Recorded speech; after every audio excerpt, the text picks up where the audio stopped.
কিয়ামতের দিন আমার বান্দা মিজানের পাল্লায় নেকি হিসাবে তার ওই কোরবানির প্রাণীটা শিং, চামড়া, গোশত, এমনকি পায়ের নিচের যে খুর ওইটা সহ কোনো কিছু ফেলা হবে না, পুরাটা তার আমল নামায় নেকি হিসাবে মিজানের পাল্লায় ওজনের জন্য তুলে দেওয়া হবে। আজলাফিহা অর্থ লেখারে, মানে আমরা তো দুনিয়ার মধ্যে কোরবানি করতে গেলেও কিছু কিছু জিনিস শক্ত কিছু আড্ডি মাড্ডি হালাইয়া দেই। আল্লাহ বলছে কোনো ফালাফালি নাই, কিচ্ছু ফালাবো না, আমি পুরাটা উঠাই দেব, পুরাটা নেকি হিসাবে তুলে দেব। দ্বিতীয় লাভ। তৃতীয় লাভ, ওয়া ইন্না দামা লা ইয়াকাউ মিনাল্লাহি বিমাকানিন ক্বাবলা আন ইয়াকা বিল আরদ। নবী সাল্লাল্লাহু আলাইহি সাল্লাম বলেন, কোরবানির প্রাণীর রক্ত, কোরবানির প্রাণীর গলা থেকে জমিনে পড়ার আগ মুহূর্তে, মানে পড়ার পৌঁছতে পৌঁছতেই 7 আসমানের ঊর্ধ্বে আল্লাহ তাআলার আরশে পৌঁছে যায়। আরশে পৌঁছে। এখন কল্পনা করেন তো, যে একটা গরু, ছাগল যখন শোয়ায় জবাইয়ের জন্য, তখন গলা থেকে মাটি ব্যবধান করবে, আর গলার থেকে আরো 7 আসমানের ঊর্ধ্বে ব্যবধান করবে, সমান সমান। গলার থেকে মাটির ব্যবধান 1 বিঘত তো হইতো না। আচ্ছা ধরলাম আমি 1 বিঘত অথবা 4 আঙ্গুল বা 5 আঙ্গুল, তাহলে গলার থেকে মাটিতে রক্ত পৌঁছতে কয় মিনিট লাগবে? কয়েক সেকেন্ড, ধরে নিলাম 10 সেকেন্ড। তো আল্লাহ নবী বলেন 10 সেকেন্ডে কোরবানির প্রাণীর রক্ত মাটিতে পৌঁছতেই তার আগেই 7 আসমানের ঊর্ধ্বে আল্লাহ তাআলার কাছে পৌঁছে যায়। তৎক্ষণাৎ আল্লাহ তাআলা ফেরেশতাকে বলে, ফেরেশতা আমার বান্দার জন্য লেখি লিখে ফেল, লেখো। ফেরেশতা যেন বলে, আল্লাহ মাত্র ফুঁস দিছে, অনত রক্ত মাটি পড়ছে না, আরে রাখ বেটা, সব আর লাগবে না বেটা, আমার বান্দা ফুঁস দিয়া লাইছে, দে লেখ নাকি লেখ, কোনো কথা নাই, লেখ। সুবহানাল্লাহ। বুঝলেন? ফেরেশতা যদি বলে আর কি যে আচ্ছা চাই না কদ্দুর, কারবারটা কি হোক, কোনো কারবার করবার না, লেখো, নেকি লেখো, আমার বান্দা আমার জন্য দিস। সুবহানাল্লাহ। কি পরিমাণ নেকি, কি পরিমাণ নেকি।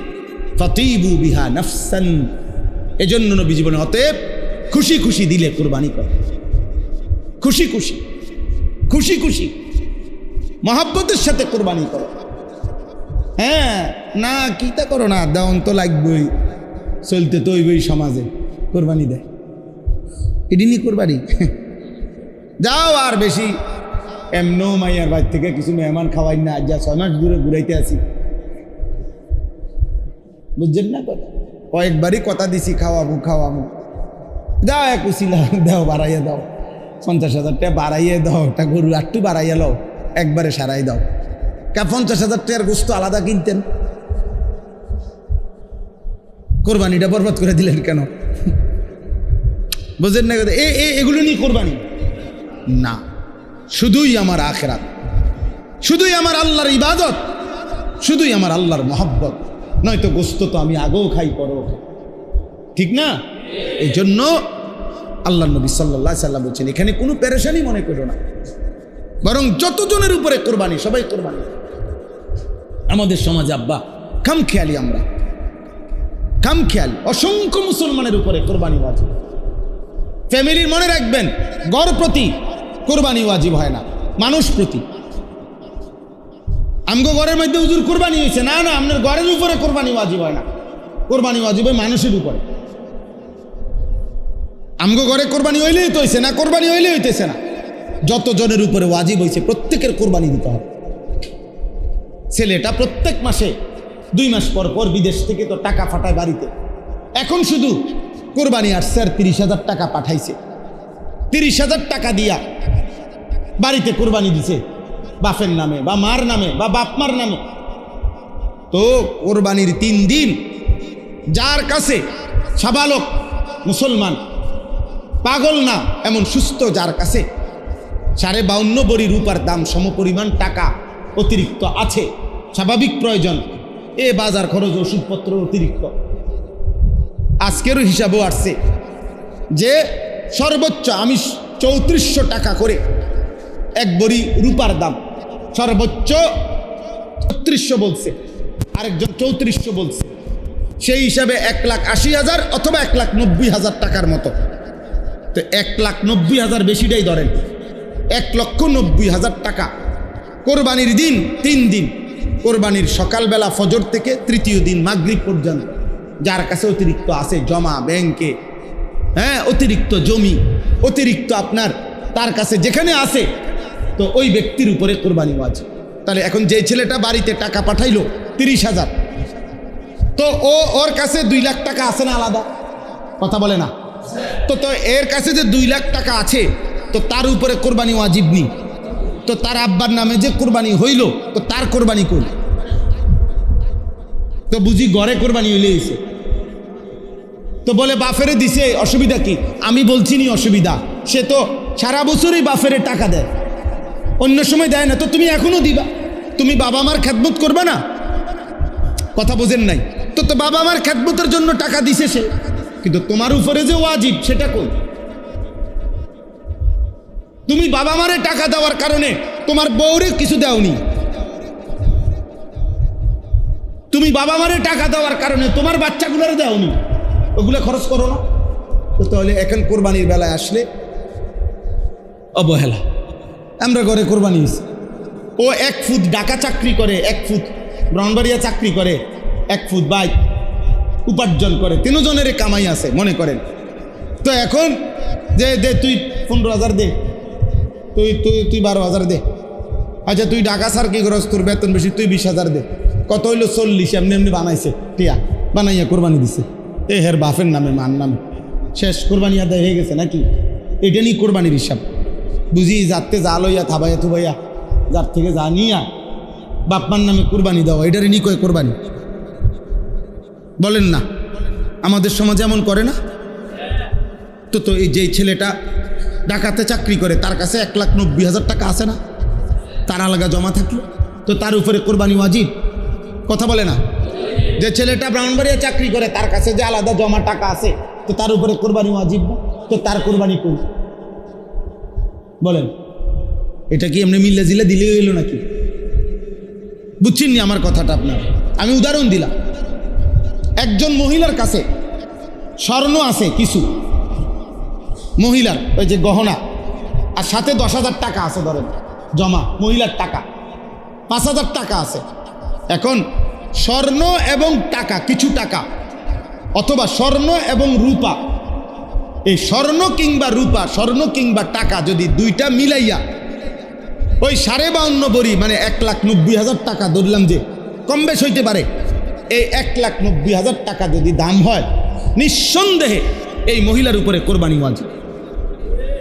তাহলে এখন বলেন তো, একজন মহিলার কাছে 1 ভরি স্বর্ণ আছে, 10,000 টাকা আছে, মহিলাদের কাছে টাকা থাকে, স্বামী দিছে, বাপে দিছে, ভাইয়ে দিছে, ছেলে দিছে, হইতে পারে না এমন টাকা? হ্যাঁ, তাহলে ঈদের 3 দিন মহিলার কাছে 10,000 টাকাও আছে, আবার কি আছে? স্বর্ণও আছে। এখন 1 ভরি স্বর্ণ আর 10,000 টাকা, 5,000 টাকা, এই দুইটা মিলাইলে দাম 1,90,000 হবে নি? কথা বলে না? 1 ভরি স্বর্ণের দামে তুমি 2 লাখ টাকার উপরে, তাহলে এই মহিলার উপরে কোরবানি আছে। তো 7.5 ভরি স্বর্ণ কিতা? এটার অর্থ হলো, এটার সহজ হিসাব হইল, যার কাছে শুধু স্বর্ণ আর 1 তোলা রূপাও নাই, 10 টাকা জমাও নাই, কথা বুঝেন নাই, শুধু আছে কি স্বর্ণ, ওই বেডির হিসাব হইল 7.5 ভরি স্বর্ণ। যদি একটা হয়, একটা, কিন্তু দুইটা মিলাইলে 52.5 ভরি রূপার দাম ধরতে হয়। 3টা যদি থাকে 52.5 ভরি, মানে স্বর্ণও আছে, রূপাও আছে, টাকাও আছে, 3টা মিলাইলে, 2টা মিলাইলে, 2টা থাকলে, তাহলে হিসাব হবে কিসের? 52.5 ভরি রূপার হিসাব। আর যদি শুধু স্বর্ণ, রূপাও নাই, টাকাও নাই, তাইলে 7.5 ভরি। এই জন্য আপনি এতটুকু বুদ্ধি দিতে পারেন কোনো মহিলারে, যদি যাক কোরবানি দিতে না চান, একটা সহজ বুদ্ধি আছে, স্বর্ণ আছে, সাথে 10,000 টাকা আছে, এই 10,000 টাকা মসজিদে দিয়ে দেন, মাদ্রাসার দান করে দেন, এতিমখানা দিয়ে দেন। হ্যাঁ, আপনি কোরবানি বাচ্চা গেল, কথা বুঝেনি? সহজ বুদ্ধি, সহজ বুদ্ধি। আর এটা রাজি হলে আরো বালা দিয়ে এলাম, এই সময় দিতে তো রাজি হবে না। এই জন্য মাত্র 20,000 টাকা, মাত্র 25,000 টাকা, এটা বড় কিছু না, এটা ইবাদত, এটা তো অনেক নেকি।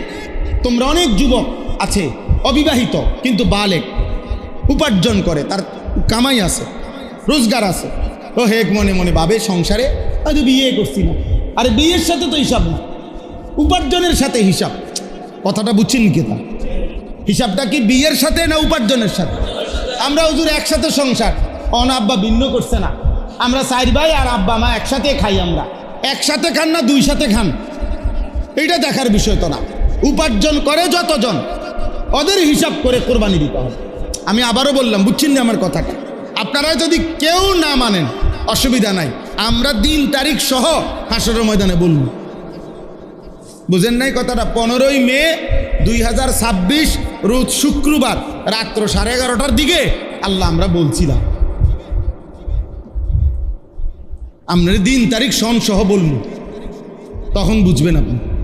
আল্লাহ নবী সাল্লাল্লাহু আলাইহি সাল্লাম বলেন, যার সামর্থ্য ছিল কিন্তু কোরবানি করলো না, খোদার কসম নবী বলছে ওই নাফরমান রে বইল মুসলমানের ঈদগাহে না আসে যান। তুই আইস না বেটা, গুমজা, গোস্ত রান্না হইলে তোমারে উড়াইব, তুমি মুসলমানের সমাজ কমাজ করবা না, নাউজুবিল্লাহ। তাহলে এই জন্য ইনশাআল্লাহ খুশি খুশি মনে লাকুম ফিহা খাইর, এর মধ্যে আমাদের জন্য কল্যাণই কল্যাণ, নেকি নেকি। এই জন্য মহিলাদের কোরবানি দিবেন, পুরুষের কোরবানি দেন, খুশি খুশি দিলে কোরবানি করেন মহব্বতের সাথে। বড় গরু নাম ফুটানোর দরকার নেই, মানুষ দেখানোর দরকার নেই। ইদানিংকালে তোমরা যারা ছেলে আছো বাবা, তোমাদের কাছে আমার অনুরোধ, আব্বা নিজেদের যাদেরই কোরবানির প্রাণী জবাই হয় তার সাথে তুমি মোবাইলে ফেসবুকে ছবি দিও না, গরুর সাথে দাঁড়াইয়া ছবি, এটা স্পষ্ট প্রমাণ করে গরুর সাথে আরেক গরু। হ্যাঁ নিশ্চিত, ছাগলের সাথে আরেক ছাগল, 2 ছাগল একসাথে, গরুর সাথে গরু। নাহলে গরুর সাথে মানুষের ছবি দিয়া কি বুঝাইতে চাইছ, তুমি কি বলতে চাইছো? নাহলে তুমি কও যে আমি গরুর সাথে একটা ছবি দিলা, তুমি দিয়ে কি বুঝাইলা? আমিও মানুষ, এটাও মানুষ, তো তার উল্টাটা, আমিও জানোয়ার, এটাও জানোয়ার, একটা কিছু তো হবে, হয় গরু মানুষ হবে, নাহলে মানুষ গরু হবে, হয় ছাগল মানুষ হবে, নয়তো ছাগল কি হবে আর মানুষ কি হবে, ছাগল হবে। বলেন, এই জন্য ইনশাআল্লাহ এটা নিয়ত করো ভাই, লোক দেখানোর কিচ্ছু নাই, লোক দেখানোর কিচ্ছু নাই, এটা ধোঁকা। আল্লাহর জন্য, কার জন্য হওয়া চাই? আল্লাহর জন্য হওয়া চাই, আল্লাহর জন্য হওয়া চাই। জীবনটা সারাক্ষণ আব্বা সারাদিন সারা রাত মোবাইল নিয়ে ব্যস্ত থাকা, এটা প্রতিবন্ধিতা। আমি হাত জোর করে বলবো, তোমরা যারা 24 ঘন্টা মোবাইল, এটা সারাক্ষণ বড় মোবাইল হাতে ব্যবহার করছো, তুমি একজন বিবেকবান, বিচক্ষণ, জেনারেল শিক্ষিত একজন ডাক্তার, একজন মনোবিজ্ঞানী, একজন মানসিক ডাক্তারকে জিজ্ঞাসা করো, আল্লাহর কসম জিজ্ঞাসা করে দেখো, সে বলবে এটা প্রতিবন্ধিতা, এ মানসিক বিকৃতি, এ ভারসাম্যহীন, এ তারসিরা মানুষের চিহ্ন। আমি বলি প্রয়োজন, বড় মোবাইল প্রয়োজন, আমি অস্বীকার করি না, এটার দ্বারা ব্যবসায়িক, চাকরিগত বহু কাজ আছে, হ্যাঁ কাজ করো। খানা আমার প্রয়োজন, এর লাগে বুঝে সারাদিন ভাতের থালা লইয়ে বইয়ে তাও, বুঝেন নাই? পায়খানা, পেশাব, বাথরুম আমার প্রয়োজন, এজন্য কি আমি বাথরুমে বসে থাকবো না? প্রয়োজন, প্রয়োজন 100 প্রয়োজন থাকুক, করো, কিন্তু সারা দিন রাত, আহা, আমাদের নিজের হায়াত, আমাদের সময় বানের পানির মতো, বন্যার পানির মতো দুশ্মন নিয়ে যাচ্ছে। আরে যদি শুধু টাকা নিত তো মনটারে বুঝাইতাম যে আমার সময় রয়ে গেছে, টাকা গেছে গা, কিন্তু তোমার টাকাও গেল, তোমার হায়াতের 3 ঘন্টা চলে গেল, তোমার জীবনের 5 ঘন্টা দুশ্মন নিয়ে গেল। আজ যদি এমন হইতো, যাক আমার 30 টাকা না নিছে, কিন্তু আব্বা 30 টাকা তো নেয় নাই, 30 টাকা তো খুব কিছু না, কিন্তু তোমার জীবনের 5টা ঘন্টা তো নিয়ে আসছে, এই হায়াত তো আর আসবে না, 30 টাকা তো আবার হইতে হইবে। এই জন্য এখানে লস বেশি হলো, হায়াতের লস বেশি হলো সময়ের। আমার কাছে কিতাব আছে কিমাতুজ জামান ইনদাল উলামা, আব্দুল ফাত্তাহ আবু হুদ্দা রহমতুল্লাহর কিতাব। ওইখানে আছে এক বুজুর্গকে একজন সাধারণ মানুষ আইসা বলছিল যে হজরত আমি আপনার সাথে একটু কথা বলবো। তো উনি জিজ্ঞাসা করছে কোনো মাসআলা জিগাইবা? বলছে না, এমনি আপনার লগে একটু কথাবার্তি কওনারি গল্প করা। ওই কিতাবে আছে, উনি বলছেন তাহলে তুমি বাবা সূর্যকে কিছুক্ষণের জন্য থামিয়ে রাখো, যতক্ষণ তুমি আমার সাথে কথা বলবা, যদি তুমি সূর্যকে থামায় রাখতে পারো, সূর্য চলবে না, মানে সময় চলবে না, সময়ের গতি থেমে যাবে, তাহলে আমি রাজি আছি কথা বলতে।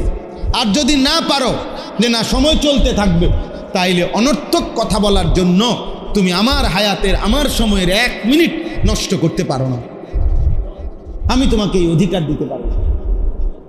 কারণ যেই 10 মিনিট যাবে ওই তো তোমারও 10 মিনিট যাবে, আমারও 10 মিনিট যাবে, যাবে না? না শুধু তোমার, তাহলে আমারও তো গেল। আল্লাহ আমাদেরকে বুঝার তৌফিক দান করে। ফাযকুরুসমাল্লাহি আলাইহা সাওয়াফা, এই শেষ কথাগুলো হলো আল্লাহ তাআলা বলেন, অতএব সারিবদ্ধভাবে যখন একটার পর একটা প্রাণী জবাই করবে, তো বারবার তোমরা আমি আল্লাহর নাম, আমার জিকির, আমার স্মরণ করবা, বিসমিল্লাহ বলবা, আল্লাহু আকবার বলবা, এই যে মুখে আমার নাম উচ্চারণ করবা, আমি এটাই শুনতে চাই। সুবহানাল্লাহ। ফাইদা ওয়াজাবাত জুনুবুহা, যখন কোরবানির প্রাণীটা শুয়ে যাবে, কাত হয়ে যাবে, পুরা ঠান্ডা হয়ে যাবে, তোমরা গোশত খুলে ফেলবে, চামড়া খুলবে। হ্যাঁ, শুরুতে যে আমি আল্লাহর নাম নিছো, আমি তো এটা শুনছি, এইবার তোমার গোশত তুমি খোলো, চামড়া আলাদা করো। তো বান্দা যেন চামড়া খুলে গোশত পুরাটা রেডি করে আল্লাহর যেন বলল, আল্লাহ এই যে আপনার জন্য কোরবানি দিছি, গোশত চামড়া সব খুলে টুলে রেডি করে দিছি, নেন আপনার জন্য যেটা দিছি, আপনি নেন, এগুলা আপনার জন্যই তো। আল্লাহ তাআলা বললেন, বান্দা বাহ, মালিক বলে, বান্দা বলো কি, এই সামান্য গোশত দিয়ে আমি করবো কি, আমি এগুলা দিয়ে করবো, আমার এগুলা লাগবে না। কত এলে আপনি না বললেন আপনার জন্য কোরবানি দিই? আল্লাহ বলেন, হ্যাঁ, ওই যে তুমি জবানে আমার নাম নিছো, আমি ওইটাই শুনতে চাইছিলাম। ফাকুলু মিনহা, গোশত তুমি খাও, আমার লাগবে না, আমার লাগবে না, আমি গোশত দিয়ে করবো কি? এবার যেন বান্দা বলে, আল্লাহ ঠিক আছে, গোশত আমি খাবো, কিন্তু 2.5 মণ 2 মণ, আমি এতটি গোশত কি আর কোনো সময় কিনি? আমি তো 2 কেজি 3 কেজি গোশত কিনি, এখন এত গোশত আমি কি করবো, সব আমি নিয়ে নেব? তো আল্লাহ বলে, আচ্ছা যদি তোমার ভালো লাগে ঠিক আছে, ও আতইমুল কানিআ ওয়াল মু'তার, তোমার এমন স্বজন আত্মীয় আছে যারা কারো কাছে কিছু চায় নাই অথচ দুর্বল, তাদেরকে খাওয়াও। এমন ফকির গরিব আছে যে মানুষের কাছে হাত পাচ্ছে, তাকেও দাও, আত্মীয়কেও খাওয়াও, গরিব দুঃখীকেও খাওয়াও, তুমিও খাও, তোমরাই খাও। সুবহানাল্লাহ। কাযালিকা সাখখারনাহা লাকুম লাআল্লাকুম তাশকুরুন। আল্লাহ বলে, শোনো, এই উট, গরু, ছাগল, ভেড়া, বকরি, দুম্বা, মহিষ, এগুলো আমি তোমাদেরকে অধীন করে দিয়েছি। কেন? তোমাদেরকে ব্যবহার, খাওয়ার অনুমতি দিয়ে দিয়েছি, লাআল্লাকুম তাশকুরুন, যেন তোমরা আমি আল্লাহর শুকর আদায় করতে পারো। আমি দিলাম 25,000 টাকা, আমিই দিছিলাম, 25,000 টাকা দিয়ে আবার শরীক দিয়ে গরু কিনছ, ঠিক আছে, গরু আবার গোশত তোমারে খাইতে দিলাম, তো টাকাও দিলাম আমি, তৌফিকও দিলাম আমি, জবাইও করাইলাম আমার জন্য, আবার গোশতও আমি ফেরত দিলাম তোমারে, আমি কি নিলাম? আর তোমার লস কি? ফাঁকি দিয়ে আমি তোমারে অগণিত নেকি দিয়ে দিলাম, তা আমি তোমার কোনানে ক্ষতি করলাম? 25,000 টাকা তোমার তো না, আমি না তোমার উপার্জনের তৌফিক দিছি, 1 লাখ টাকা আমি না দিছি। আল্লাহ আমাদেরকে বুঝার তৌফিক দান করে। লান ইয়ানালাল্লাহা লুহুমুহা ওয়ালা দিমাউহা ওয়ালাকিন ইয়ানালুহুত তাকওয়া মিনকুম। এই দ্বিতীয়, প্রথম আল্লাহ চায় জবানে আল্লাহর নাম কি, আর দ্বিতীয় আল্লাহ বলেন, আমি গোশত চাই না, রক্ত চাই না, আমি চাই শুধু তাকওয়া, মানে দিলের মধ্যে আমি আল্লাহর ভয় আছে কিনা, আমার ভালোবাসা আছে। শেষ। আমি কোরবানিতে চাই দুইটা, জবানে আমার নাম, দিলে আমার ভালোবাসা, দিলে আমার ভয়। দিলে কার ভয়? জবানে কার নাম? সুবহান। ওয়ালাকিন ইয়ানালুহু তাকওয়া, তাকওয়া। আমার ভয় আছে কিনা, আমার ভালোবাসা আছে কিনা, আমার কথা মনে আছে কিনা। এই জন্য আমি প্রায় বলি যে কোরবানির দিন দেখবেন প্রাণী জবাই করিলে কোরবানির সময়, হ্যাঁ, তো সবাই তাকায় প্রাণীর দিকে, সবার নজর উপস্থিত, সবার নজর থাকে কিসের দিকে? ও গরুটার দিকে। এই কিরে তুই কিতা করস, দরস নাকা, আরে দাও কইরে, চুরি কইরে, এতে কি ব্যাককলের মতো দাঁড়াইয়া রয়েছে, দরস না দরস না কদ্দুর, মানে একটা তুফান তাফান। তাহলে উপস্থিত সবার নজর কার দিকে? গরুটার দিকে, প্রাণীটার দিকে। আল্লাহ তাআলা বলে, বান্দা তোমাদের সবার নজর গরুর দিকে, আমি রবের নজর তোমার কলিজার দিকে। ওয়ালাকিন ইয়ানালুহু তাকওয়া মিনকুম, আমি শুধু দিলের দিকে তাকায় থাকি, দিলে আমি আছি কিনা, জবানে আমার নাম বলছো কিনা, দিলে আমার ভয় আছে কিনা, আমার জন্য কিনা, ইখলাস কিনা, তাকওয়া আছে কিনা। সবাই তাকায় গরুর দিকে, আমি তাকাই কিসের দিকে? দিলের দিকে। আমি দিল চাই, আমি তোমার অন্তরটা চাই, আমি তোমার জবানের উচ্চারণটা চাই, আমি আমার নাম শুনলেই খুশি, আমি আমার ভালোবাসা পেলেই খুশি। সুবহানাল্লাহ। গরু তুমি নাও, ছাগল তুমি নাও, এটি আমার লাগতো না, আমারে ভালোবাসা দাও, আমারে জিকির দাও, আমার নাম দাও। আল্লাহ তাআলা বলছে, বান্দা সারা দুনিয়া আমি তোমারে দিলাম, তুমি আমারে সেজদা দাও। হাই যুবক, এমন মালিক রে কেমনে সেজদা না দিয়া থাক, কেমনে রাত কাটাও, কেমনে ঘুমায় যাইবা বলো না? এক ওয়াক্ত নামাজ পড়ো নাই যারা, আজকে কেমনে ঘুমাইবা? ফেরেশতা যদি ঘুমের মধ্যে একটা লাথি মারে, ফেরেশতা যদি ঘুমের মধ্যে একটা আছাড় মারে, মারে নাই কাউরে? এই পৃথিবীতে আল্লাহ তাআলা নাফরমানকে ঘুমের মধ্যে আছাড় দেয় নাই? তো এই পৃথিবীতে যত জাতি আল্লাহ ধ্বংস করছে তো ঘুমের মধ্যেই ছিল। ফজরের ওয়াক্ত আসতে আসতেই আল্লাহ তাআলা ধ্বংস করে দিয়েছে। ফাসবাহু ফি দারিহিম জাসিমিন, ফাসবাহু ফি দিয়ারিহিম জাসিমিন। আল্লাহ কোরআনে বলছে, ভোরবেলায় মানুষগুলো উপুর হয়ে পড়েছে। ফাসবাহু লা ইউরা ইল্লা মাসাকিনুহুম। আল্লাহ তাআলা বলে, আমি আযাব দিছি, সকালবেলা দেখা গেল ওই নাফরমান জাতির ঘর ছাড়া একটা মানুষও বেঁচে নাই। ফজরের ওয়াক্তে আযাব আসে, ফজরের ওয়াক্তে বিজয় আসে। এই জন্য ফজরের নামাজ ইনকিলাব। ফজরের নামাজ কি? পরিবর্তনের সময়। ফজরের নামাজের সময় আযাব আসে আল্লাহ, ফজরের নামাজের সময় বিজয়ও আসে। নাফরমানের উপরে শাস্তি আসে ফজরের ওয়াক্তে, ইমানদারের বিজয় আসে ফজরের ওয়াক্তে। এই জন্য আল্লাহ নবী সাল্লাল্লাহু আলাইহি সাল্লাম বলছেন, মুমিন এবং মুনাফিকের পার্থক্য ফজরের নামাজ। হযরত আব্দুল্লাহ ইবনে ওমর বলছেন, নবীজির বিখ্যাত সাহাবী, উনি বলছেন নবীজির জামানায় ইজা ফাকাদনাল ইনসানা ফিল ফজর আসানা বিহিজ জান। ফজরের ওয়াক্তে যদি আমরা নবীজির জামানায় কাউকে অনুপস্থিত দেখতাম, আমাদের কেউকে, আমরা দুইটা ধারণা করতাম তার ব্যাপারে, হয় সে অসুস্থ নয় মুনাফিক। কসম আল্লাহ, হয় অসুস্থ আর নয়তো কি মুনাফিক। মুনাফিক মুনাফিক মুনাফিক নিকৃষ্ট মানুষ, ফিদ্দারকিল আসফালে মিনান নার। আল্লাহর কাছে যদি মুনাফিক প্রমাণিত হয়, নাফরমান তোকে জাহান্নামের সবচেয়ে নিচে ফেলে দিবে। আমি ফয়সালা দেব না, কিন্তু আল্লাহ তো হিসাব করবেন। আমারে না আপনি দমক দিয়া, মনে করেন আপনি মসজিদ কমিটির সদস্য, আপনি দমক দিয়ে ইমাম সাহেবরা না থামাই দিতে পারবেন? আপনি নেতা, রাজনৈতিক নেতা, হ্যাঁ, আপনি অমুক সমুক, আচ্ছা বুঝছি আর কি, আপনি অমুক ও সমুক, আপনি আমগরে না থামাই দিলেন। এরপরে কোরআন শরীফে আছে, কুল আরাআইতুম ইন আহলাকানি আল্লাহু ওয়া মান মাইয়া আও রাহিমানা ফামান ইউজিরুল কাফিরিনা মিন আযাবিন আলীম। হে নবী বলেন, আপনি বলেন, হে বেঈমানরা, আমরা যদি ইমানদাররা মরেও যাই কিংবা বেঁচে থাকি, আমাদের মৃত্যু কিংবা আমাদের বেঁচে থাকা এতে তো কিছু আসে যায় না, কিন্তু তোমাদের মিথ্যা, চুরি, নাফরমানি, জিনা, ব্যভিচার, মদ, জুয়া, সুদ, ঘুষ, কুফর, শিরিক, মূর্তি পূজা, আল্লাহর এই নাফরমানির থেকে তোমাদেরকে বাঁচাবে কে? আল্লাহর হাত থেকে, সেটা বলো। আমি মরলেই কি, আমি বাঁচলেই? কথা বোঝেন নাই? আপনারা মনে করেন এদেশের সমস্ত হুজুররা যদি কেউ ধ্বংস করে দেয়, একেবারে ব্রাশ ফায়ার করে গুলি করে দেয়, তো সুদখোরদেরকে আল্লাহ মাফ করে দিবে? ঘুষখোরদেরকে আল্লাহ মাফ করে দিবে? তো তো তো আমি মরলে আপনার কি লাভ? আমি বাঁচলে আপনার কি লাভ?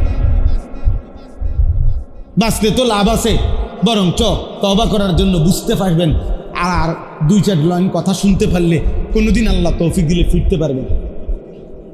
তো মসজিদ বন্ধ হইয়া লাভ কি? মাদ্রাসা বন্ধ হইয়া লাভ কি? হুজুর শেষ হইয়া লাভ কি? বলেন না। আপনারে বাঁচাইবে কে? আল্লাহ আমাদেরকে মাফ করে দেন। অতএব দয়া করে আমরা প্রত্যেকে ফজরের নামাজ পড়বো ইনশাআল্লাহ। বলেন ইনশাআল্লাহ। যুবক ভাই, তোমরা নতুন করে নিয়ত করো, পারবা আব্বা, তুমি সুস্থ সবল, তুমি মোবাইলে অ্যালার্ম দাও, 5টা অ্যালার্ম দেওয়া যায় মোবাইলে, 5 বার। 4:45 ফজরের জামাত, তুমি 4:25 থেকে দাও, 4:20 থেকে দাও, চেষ্টা করলে পারবেন। অ্যালার্ম ঘড়ি কিনেন 300 টাকা 250 টাকা দিয়া, ঘড়ি অ্যালার্ম দিয়ে রাখেন, আপনি উঠেন, হিম্মত করেন। মাত্র 4 রাকাত নামাজ, মাত্র 8টা সেজদা গুনে গুনে, সময় কম, দাম অনেক। আল্লাহ নবী সাল্লাল্লাহু আলাইহি ওয়াসাল্লাম বলছে, ফজরের সেজদা দিলে ওই ব্যক্তি সারা দিনের জন্য পরের দিনের ফজর পর্যন্ত আল্লাহর জিম্মায় ঢুকে যায়। ফাহুয়া ফি জিম্মাতিন মান সাল্লা সালাতাস সুবহ। আল্লাহ আমাদেরকে তৌফিক দান করুন। আমরা নিয়ত করতে পারি তো ইনশাআল্লাহ ফজরের নামাজ পড়বো ইনশাআল্লাহ। প্রত্যেক উপার্জনকারী ব্যক্তি, নারী পুরুষ, যাদের কাছে সম্পদ আছে, কমপক্ষে পুরা যদি না বুঝেন এখন, তো আলেমে দিন থেকে জিজ্ঞাসা করেন। আমার কথা বোঝেন না? যে হুজুর আমার আছে ব্যাংকে এত, জমিয়ে দূর, আমার এই আছে। আপনি যার যার সুবিধা মতো একজন আলেমকে জিজ্ঞেস করে মাসআলা বুঝে নেন যে হুজুর আমার উপরে হজ ফরজ কিনা, আমার উপরে কুরবানি ওয়াজিব কিনা, আপনার স্ত্রীর সম্পত্তি টাকা আছে কিনা। হেবড়িরে বুঝাইয়া কন নিতাম না তোমার টেহা, কও তুমি সত্য কথা কও, কত জমাইছ? মহিলাদের কাছে কি থাকে? জমানো টাকা থাকে। হেবড়িরে বুঝাইয়া কন যে তোমার কোরবানি আদায় করতে হইব, কাজে ফাঁকি দিও না, কও সত্য কথা কও, কত আছে। আমি আমার বিবির জাকাত প্রতি বছর আদায় করি, তো ওই সময় আমি জিগাই যে সত্য করে কও, কিতে কিতে আছে কও। তখন আলহামদুলিল্লাহ প্রতি বছর ওই টাইমে আসলে হিসাব পুরো ক্লিয়ার বলে যে এত টাকা, তো ঠিক আছে জাকাত দিলাম। আল্লাহ আমাদেরকে তৌফিক দান করেন। কাযালিকা সাখখারাহা লাকুম লিতুকাব্বিরুল্লাহা আলা মা হাদাকুম। আল্লাহ বলেন, কোরবানির প্রাণীগুলো আমি তোমাদের অধীন করে দিয়েছি যেন আমার হেদায়েত পেয়ে তোমরা আমার তাকবীর আল্লাহু আকবার এটা বলতে পারো। যেন কোরবানির দিন আমরা কি বলি? আল্লাহু আকবার। আল্লাহ বলেন, ওই যে সবাই যে বলতেছে কোরবানির সময় আল্লাহু আকবার, আমি এতেই খুশি, গোশত খাইতে হবে না আমার, আমি গোশত নিতাম না। তো এই জন্য বাচ্চারাও আলহামদুলিল্লাহ, বাচ্চা ছোট ছোট বাচ্চাগুলো পর্যন্ত কোরবানির প্রাণীটা জবাইয়ের সময় ঘরের বাচ্চাগুলো পর্যন্ত খুশিতে আল্লাহু আকবার বলে ওঠে। তো আমার মনে হয় আর কি, বাচ্চাগুলো সহ যখন চিৎকার দেয় আল্লাহু আকবার কয়, আরশে আজিম কাইপা ওঠে। তখন আল্লাহ তখন ডাক দিয়া ফেরেশতারে বলে, লেখ ফেরেশতা, নেকি লেখ, কথা নাই বেটা। দেখোস না তো ছোট বাচ্চা আল্লাহু আকবার কয়, আমার নাম কয়, দে নেকি দে, পুরায়া দে, দে বেশি করে দে। আল্লাহ কবুল করে। ওয়াবাশশিরিল মুহসিনিন। আর শেষ কথা হলো ওয়াবাশশিরিল মুহসিনিন, মানে হলো আল্লাহ বলে, বন্ধু এবার শেষ কথা হলো কোরবানির কথা বলতে বলতে, হজ্জের কথা বলতে বলতে শেষ শব্দ আল্লাহ বলছে ওয়াবাশশিরিল মুহসিনিন। সমস্ত নেককার ইবাদত গুজার আমার বন্দিগি করে বান্দারা, আপনি বন্ধু আপনার জবান দিয়া ওদেরকে জান্নাতের সুসংবাদ দিয়ে দেন। ওয়াবাশশিরিল মুহসিনিন। আপনি কইয়ে দেন, যা আপনি বলেন, বলে ফেলেন, যা হজ করছে, কোরবানি করছে, আমার গোলামি করছে, আমার সেজদা দিছে, আমার জন্যই রয়ে গেছে আমার বান্দা, যা জান্নাতের ঘোষণা দিয়ে দেয়। সুবহানাল্লাহ, সুবহান সুবহান। এই জন্য 5 ওয়াক্ত নামাজের সেজদা এই কায়নাতের সবচেয়ে দামি জিনিস। নবীজি বলছেন, একটা সেজদা, লা সাজদাতুন ওয়াহিদাতুন খায়রুম মিনাদ দুনিয়া ওয়া মা ফিহা, একটি সেজদা দুনিয়া এবং দুনিয়ার সবকিছুর চাইতে দামি। আল্লাহ আমাকে তৌফিক দান করেন। আল্লাহ তোমাদের সমস্ত কিশোর যুবক ছেলেকে ঈমান আমলের জীবন দান করেন। আল্লাহ তাআলা তোমাদেরকে কবুল করে নেন। কি ভাই, আল্লাহ কবুল ইনশাআল্লাহ। আল্লাহ তাআলা আমাদের সবাইকে নেক জীবন দান করেন। সবাই মিলে ফজর ক্যাম্পেইনের কাজ করলে বরকত হবে। এটা আমাদের একটা কাজ, আর সারা বাংলাদেশে আমরা এটা করি। ফজর ক্যাম্পেইন মানে ফজরের প্রচারণা, ফজরের নামাজে মুসল্লি বাড়াবার চেষ্টা করছি। আলহামদুলিল্লাহ সারা বাংলাদেশে অনেক যুবক ছেলে এখন আমাদের এই মহব্বতে আহ্বানে একজন আরেকজনকে ডাকে ফজরের জন্য। এটা নিয়ম কি, 2 জন ছেলে শুধু, তুমি একজন বন্ধুর সাথে কথা বলে নিবা যে বন্ধু দোস্ত আমি তোরে উঠাবো, তুমি আমারে উঠাবো। একজন একজনের দায়িত্ব নিলে ফজরের নামাজের মুসল্লি বাড়বে ইনশাআল্লাহ। ফজরের নামাজ খুঁটি, ফজরের নামাজ খুঁটি। এটা ঠিক হইলে 5 ওয়াক্ত নামাজ ইনশাআল্লাহ আসানির সাথে জীবনে চলে আসবে। কারণ ওই যে সে তো আল্লাহর জিম্মায় ঢুকে যায়, তো আল্লাহর জিম্মায় যে ঢুকে যায় তো আল্লাহই তো তারে কলিজার মধ্যে বাকি ওয়াক্ত নামাজের কথা মনে করায় দেয়। আল্লাহ আমাদেরকে তৌফিক দেন। আজকের এই মুবারক মজলিস আল্লাহ তাআলা কবুল করে নেন, আমিন। সুবহানাল্লাহি ওয়া বিহামদিহি, সুবহানাকাল্লাহুম্মা বিহামদিক, আশহাদু আল্লা ইলাহা ইল্লা আনতা, আস্তাগফিরুকা ওয়া আতুবু ইলাইক। দোয়া করে দেন।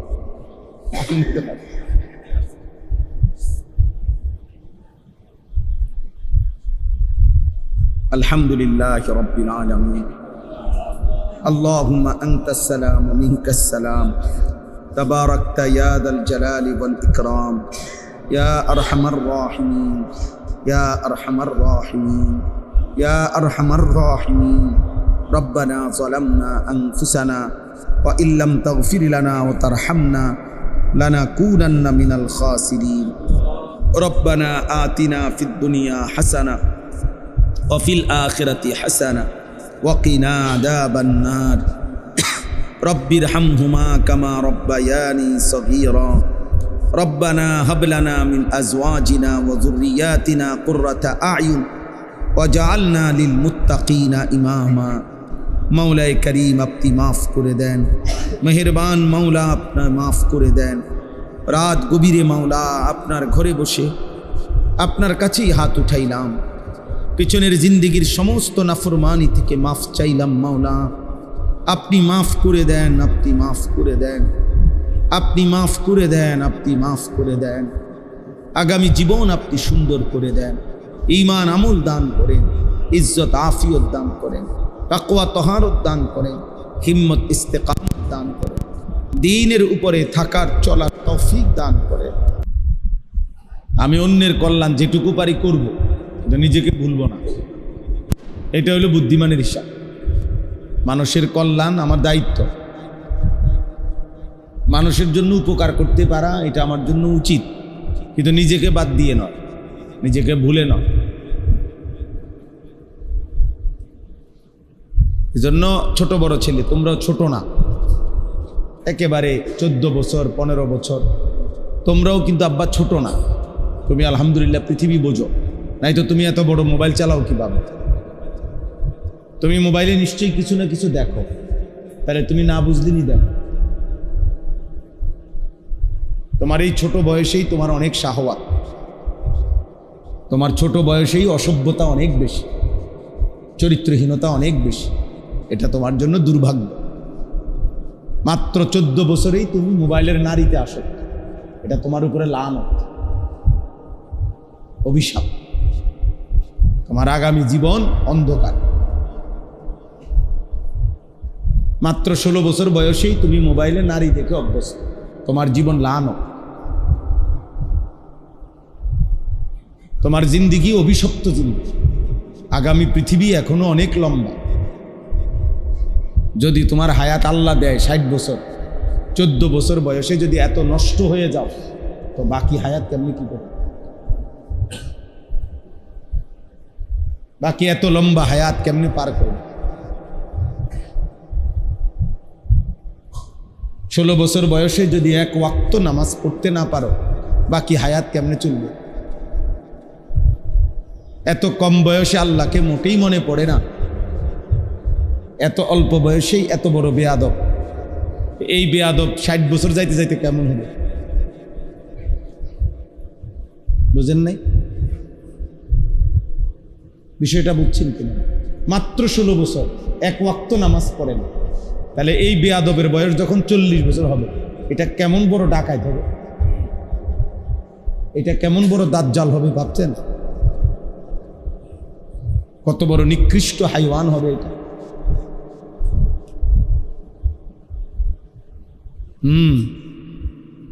আমাদেরও ছোটবেলা ছিল, আমরা থরথর করে কাঁপতাম। আমাদেরও আত্মীয় স্বজন ছিল, আমরা এই পৃথিবীর মাটিতেই বড় হয়েছি।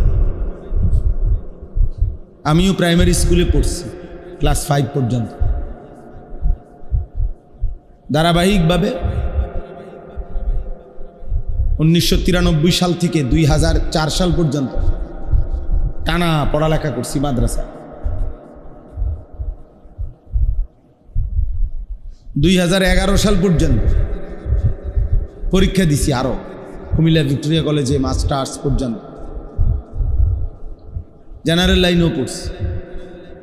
তাইলে বলার উদ্দেশ্য হলো লম্বা হায়াত। এই লম্বা হায়াত ছাত্র জীবন আমাদেরও মনে আছে ছোটবেলার কথা। সাইকেল চালাইছি, গোসল করতে গিয়ে পুকুরের থেকে দেরিতে উঠছি, আলু ক্ষেতের মধ্যে হাডুডু খেলছি। এইগুলোই দুষ্টামি ছিল আমাদের সাথে।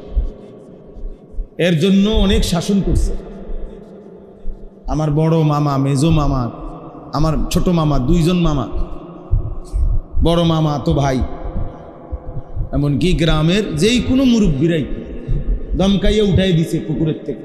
এত ডুবাউকা,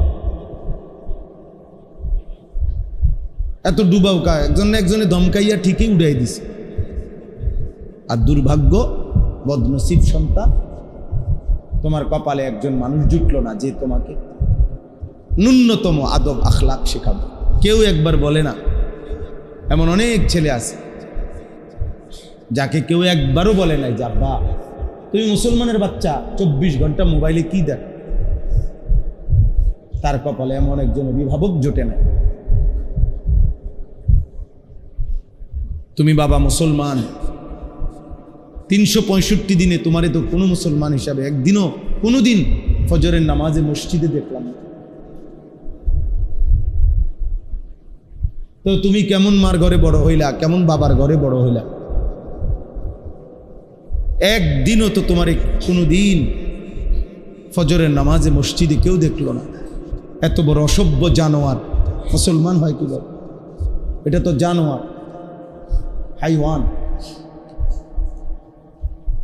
এ তো শতভাগ চতুষ্পদ জন্তু, যার জীবন সে ভেবে নিয়েছে জীবন মানে খুব জানোয়ার, জন্তু জানোয়ার। খাবো আর ঘুমাবো, পেশাব পায়খানা করবো, ভোগ করা। তো জানোয়ারের জীবনেই তো ভোগ করা। জানোয়ারের জীবনে আর কোনো হিসাব কিতাব আছে? কোনো জানোয়ারের হালাল হারাম আছে? বলেন। একটা ছাগলের জন্য কি খাওয়া হালাল, কি খাওয়া হারাম এমন আছে কিছু পার্থক্য? একটা কুকুরের কোনো হালাল হারাম আছে? পাক নাফাক আছে? তার কাছে পেশাব বিরানি, পায়খানা বিরানি, সবই তো বরাবর।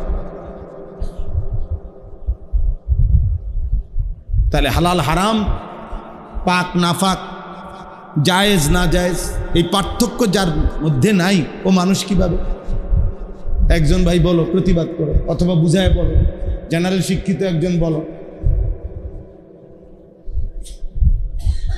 হালাল হারামের পার্থক্য যার মধ্যে নাই,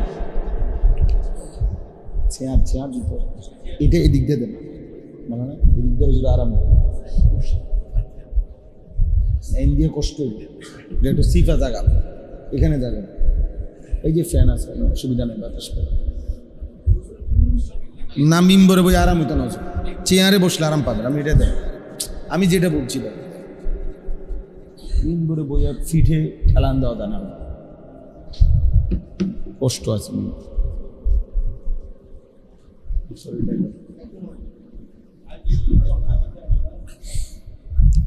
চলো ভাই, এজন্য আমি শুরুতে থামাইলাম সবাই, আমরা আসছি, গাড়ির থেকে নামতেছি, তোমরা কি করলা? সবাই একটা একটা মোবাইল ধরলা, কি উঠাইলা? পাগলামির তো সামান্যতম আকল থাকা উচিত আব্বা। এখানে মসজিদে আসছো, সবাই সবার মতো লাফালাফি করতেছ, মৌলানা সাহেব বয়ান করতেছেন, আমি ওজুর জায়গার থেকে শুনছি, আজাবান লি আমরিল মুমিন ইন্না আমরাহু কুল্লাহু খাইর, এটা বলতেছিলেন। আমি ওইখানে ওযু করতেছিলাম যে মুমিনের জিন্দেগি, নবী সাল্লাল্লাহু আলাইহি ওয়াসাল্লাম বলছে সবটাই আশ্চর্য, এটা বলে নাই? ওয়ালাইসা যাকা ইল্লা লিল মুমিন, আল্লাহ নবী সাল্লাল্লাহু আলাইহি ওয়াসাল্লাম বলছেন একজন ইমানদারের পুরা জীবন সুন্দর, আর এটা শুধু মুমিনের জন্য। কেন?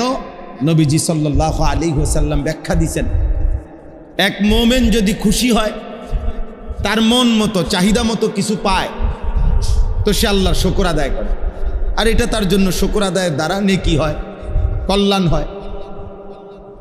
আবার তার বিপরীতে আমাদের জীবনের দুইটাই অংশ, হয় আনন্দ নয় বেদনা, হয় ভাল লাগতেছে নয় ভাল লাগতেছে না, হয় চাহিদা পূরণ হচ্ছে অথবা হচ্ছে না, হয়তো খুশি নয়তো দুঃখ, হয়তো হাসি নয়তো কান্না, হয়তো আনন্দ নয়তো বেদনা। আল্লাহ নবী সাল্লাল্লাহু আলাইহি সাল্লাম বলেন, ওয়া ইন আসাবাতহু দাররাউ সাবারা, ইমানদারের জীবনে যদি কষ্ট আসে, মুসিবত আসে, পেরেশানি আসে, যন্ত্রণা আসে, প্রত্যাশা মতো যদি না হয়, তো সে সবর করে, ধৈর্য ধারণ করে, আর এটাও তার জন্য কল্যাণ। আল্লাহর কৃতজ্ঞতা, খুশি হইয়া যদি শুকর আদায় করে, এত নেকি। আবার দুঃখ পেয়ে যদি সবর করে, এত কি নেকি। তাহলে মুমিন হাসলেও নেকি, মুমিন কাঁদলেও নেকি, মুমিনের পেট ভরলেও নেকি, ক্ষুধার্ত থাকলেও নেকি, যার কারণে কোরবানির 3 দিন গোশত খাইলেও নেকি, রোজার 1 মাস উপাস থাকলেও নেকি। বাহ, মুমিনের উপাস থাকলেও নেকি, পেট ভরে গোশত খাইলেও কি নেকি। সেদিন বলছে খুব খাও, ফাকুলু মিনহা, আমার মেহমানদারি, এজন্য আল্লাহ তাআলা বলছে রোজা রাখা হারাম। আবার রমজান মাস বলছে রোজা রাখা ফরজ। কি আশ্চর্য মালিকের সৌন্দর্য। এই জন্য একজনই শোনেন, আল্লাহর কথা শোনেন। ছেলেরা বাবা যার ধৈর্য কুলায় শোনেন। সবচেয়ে বড় বদনসিব তোমাদের অনেক ছেলের জীবনে, এটা মনের তুমি আন্দাজ করবা। আমার অনুরোধ, বন্ধু নামের, সহপাঠী নামের, সমবয়সী নামের যেই ছেলেটা তোমার আল্লাহর কথা শুনতে দেয় না, নামাজে আসতে দেয় না, মসজিদে আসতে দেয় না, ও মনে রাখো ও আপাদমস্তক শয়তান, ওর সাথে তুমি হাইটো না। ও তোমারে চরিত্রহীন বানাইয়া, নষ্ট বানাইয়া তোমারে একদিন জাহান্নামে পৌঁছাই দিবে, পচা গলা গন্ধ বানাই দিবে, দুর্গন্ধ বানাই দিবে। ওই অসৎ ও তোমারে মদের আড্ডা চিনাবে, জুয়ার আড্ডা চিনাবে, ও তোমারে নারীর আড্ডা চিনাই দিবে, ও তোমারে অশ্লীল উলঙ্গ ছবি দেখাই দিবে, ও তোমারে নষ্ট করে ছেড়ে দিবে। এটা অধিকাংশ ক্ষেত্রে হয়। এই উঠতি ছেলেদের জীবনের সঠিক সঙ্গী যদি না মিলে, জীবন শেষ। আল্লাহ নবী সাল্লাল্লাহু আলাইহি ওয়াসাল্লাম বলেন, আল মারউ আলা দীনি খালিলিহি ফালিয়ানজুর আহাদুকুম মান ইউখালিল। প্রত্যেক মানুষ তার বন্ধুর আচরণ দ্বারা প্রভাবিত হয়, অতএব তোমরা লক্ষ্য রেখো কাকে বন্ধু বানাচ্ছ। নবীজি বলছে নবীজি সাল্লাল্লাহু আলাইহি সাল্লামকে জিজ্ঞেস করছে সাহাবীরা, আইয়ু জুলাসাইনা খাইর, আল্লাহ হে আল্লাহর নবী, সঙ্গী হিসাবে কে উত্তম? আমার সঙ্গী হিসাবে উত্তম ব্যক্তিকে, কার সঙ্গী হব? নবী সাল্লাল্লাহু আলাইহি সাল্লাম বলছেন, তিনটি গুণ যার মধ্যে আছে। মান যাক্কারাকুম বিল্লাহি রুইয়াতুহু, যাকে দেখলে আল্লাহর কথা মনে পড়ে। ওয়া যাদা ফি ইলমিকুম মানতিকুহু, যার কথা শুনলে তোমাদের জ্ঞান বাড়ে। ওয়া যাক্কারাকুম বিল আখিরাতি আমালুহু, যার আমল দেখলে আখিরাত মনে পড়ে। আমল দেখলে কি মনে পড়ে? আখিরাত। নিজের কাছে নেক কাজ করতে মন চায় যে মাশাআল্লাহ আমার দোস্ত, আমার বয়সী কি সুন্দর নামাজ পড়ে, 5 ওয়াক্ত নামাজ পড়ে, ফজরের নামাজ পড়ে, যা আমিও পড়ব। ওকে দেখলেই ভালো মানুষ মনে হয়। নবীজি সাল্লাল্লাহু আলাইহি সাল্লাম এটা বলছে। আল্লাহ নবী সাল্লাল্লাহু আলাইহি সাল্লাম বলছেন, ইন্নামা মাসালুল জালিসিস সালিহ ওয়াল জালিসিস সু কাহামিলিল মিস্ক ওয়া নাফিখিল কি, উত্তম সঙ্গী আর মন্দ সঙ্গী। নবীজি উদাহরণ দিয়ে, ওই দেখেন, এই বেয়াদব, ওরে বের করেন এখান থেকে, ভাই বলেন ওটা কেমন দুষ্ট, মানে ওখান থেকে চেহারা আড়ালে রাইখা শুধু হাত দিয়া ভিডিও করছে। তোমার মতো বেয়াদব বাইরে যাও।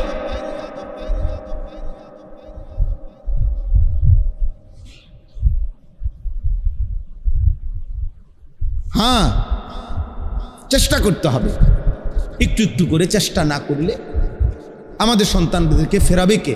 নতুন করে ফেরেশতা আসবে? কথা বলেন না। নতুন করে আবার নবী আসবে? আমরাই চেষ্টা করতে হবে, আমাদের জিম্মাদারি। আমরা চেষ্টা করলে সম্ভব, আল্লাহর দয়া হলে সম্ভব।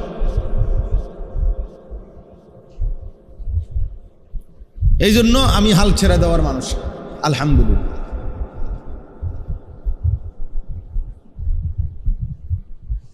তো আল্লাহ নবী সাল্লাল্লাহু আলাইহি সাল্লাম বললেন, উত্তম সঙ্গী হলো আতর বিক্রেতার মতো, আর মন্দ সঙ্গী হলো কর্মকার কামারের দোকানদারের মতো। উত্তম সঙ্গী আতর বিক্রেতার মতো। আতর বিক্রেতার কাছে গেলে নবী বলছে তুমি 3টা জিনিস পাবে। 1 নাম্বার, গেলেই তোমার সে আতর হাদিয়া দিবে, একটু হোক, কমপক্ষে একটা ডলা দিয়ে দিবে। 2 নাম্বার, অথবা তুমি তার থেকে নিজে কিছু কিনে নিবে আতর, তাইলে তোমার সারাক্ষণ আতরের ব্যবস্থা হয়ে গেল। আর অথবা কমপক্ষে যতক্ষণ তার কাছে থাকো তুমি সুঘ্রাণ নাকে পাবে। লস নাই এখানে। আতর বিক্রেতার কাছে কি নাই? লস। সে তোমাকে কিছুটা আতর দিবে, অথবা তুমি কিনবে, অথবা কমপক্ষে নাকে কি পাবে? ঘ্রাণ পাবে, সুগন্ধ। আর নবীজি সাল্লাল্লাহু আলাইহি সাল্লাম বলেন, আর ওই কামারের দোকানদার, এই লোহা আগুনের মধ্যে পোড়াইয়া যেতে দাও বটি বানায়, ওর কাছে গেলে সে তোমার 2টা ক্ষতি করবে। 1 নাম্বার হলো ইম্মা আন তুহরিকা সিয়াবাকা, হয়তো সে তার কাছে বসার কারণে কিছুক্ষণ পরে দেখবা তোমার কাপড়ের লুঙ্গির কোনো কোনা আগুনে পুড়ে গেছে। ওয়া ইম্মা আন তাজিদা মিনহু রিহান খাবিসা, অথবা কমপক্ষে যতক্ষণ বসে থাকবা দুর্গন্ধ নাকে লাগবে। ওই বিড়ি খাবে, ও ধোঁয়া গন্ধ লাগবে, কথায় কথায় গালি দেবে। একটা চা দোকানে বইয়ে দেখেন কি করে, গালি, কি জঘন্য বুড়া মানুষ, দাড়িওয়ালা, বুড়ার গালি শুনলে বোঝা যায় যে বুড়ায় গত 60 বছরে কোনোদিন তার মনে পড়ে না যে হে মুসলমান কিনা। মুসলমানের কথাই ভেবে, নাহলে এত নিকৃষ্ট শব্দ মুসলমানের মুখ দিয়ে বের হয় কেমন বলে? তাইলে দুর্গন্ধ ছড়াবে, মন্দ লোক দুর্গন্ধই ছড়াবে, হয় তোমার জীবন নষ্ট করে দিবে, অথবা তোমারে যতক্ষণ থাকবা অশ্লীল কথা, বেহায়া কথা, নোংরা কথা, এটাই বলি। এজন্য সবার জন্য, আমি আপনি, জওয়ান বুড়া, প্রত্যেকের জন্য সোহবত, সান্নিধ্য জরুরি। নেক পরিবেশ, নেককার মানুষের সাথে থাকা। ইকমালুস সিয়াম এই হিন্দুস্তানের ভারতীয় উপমহাদেশের বিখ্যাত কিতাব। এই কিতাবের মধ্যে আছে যে সংঘ সাহচর্য এতটাই গুরুত্বপূর্ণ যে সাহচর্য বাতাসকেও প্রভাবিত করে। বাতাসকে, মানুষ না শুধু। উনি লিখছে যে কোনো জায়গার মধ্যে মনে করেন পায়খানা থাকলে মাটি, ওই জায়গার বাতাসেও দুর্গন্ধ লাগে। কিরে গন্ধ কইতেছে কিতা? যেখানে আতর লাগাইছে কেউ গায়ে, তো সেখানকার বাতাসেও ওই আরেক ব্যক্তির নাকে সুঘ্রাণ লাগে। তাহলে আতরের সংঘ সুগন্ধ বাতাসকেও কি বানাই দিছে? সুগন্ধি বানাই দিছে। পায়খানার দুর্গন্ধ বাতাসকেও পর্যন্ত কি বানাই দিছে? তাহলে বোঝা গেল সান্নিধ্য এটা মানে অবস্থার পরিবর্তন করেই করে, এমনকি বাতাসকে পর্যন্ত প্রভাবিত করে। জামালে হামনশি দরমন আসর কর। ও বুজুর্গানে দিন শেখ সাদি রহমতুল্লাহ সেই বিখ্যাত শেখ, যে গোলাপ ফুলের গাছ ছিল, তো গাছটা থেকে পাতা পড়ত নিচে। একদিন এক লোক, তিনি মাটি গন্ধ শুকছে, দেখে যে গোলাপের ঘ্রাণ, তো জিজ্ঞেস করছে, হে মাটি, তোমার মাটিতে এত সুঘ্রাণ আসলো কেমন? বলছে, না, আমি মাটিই ছিলাম, আর 10টা মাটির মতো আমার মধ্যে কোনো ঘ্রাণ ছিল না, কিন্তু এক গোলাপ ফুলের পাতা, গোলাপ ফুল আমার উপরে আসর করছে, আমার সঙ্গ পাইছি আমি তার কিছুদিন। ওই গোলাপের পাতা আমার উপরে পড়তে পড়তে এখন আমার মাটিও সুঘ্রাণ হয়ে গেছে, গোলাপের ঘ্রাণ হয়ে গেছে। এজন্য এটা সহজ বিষয়।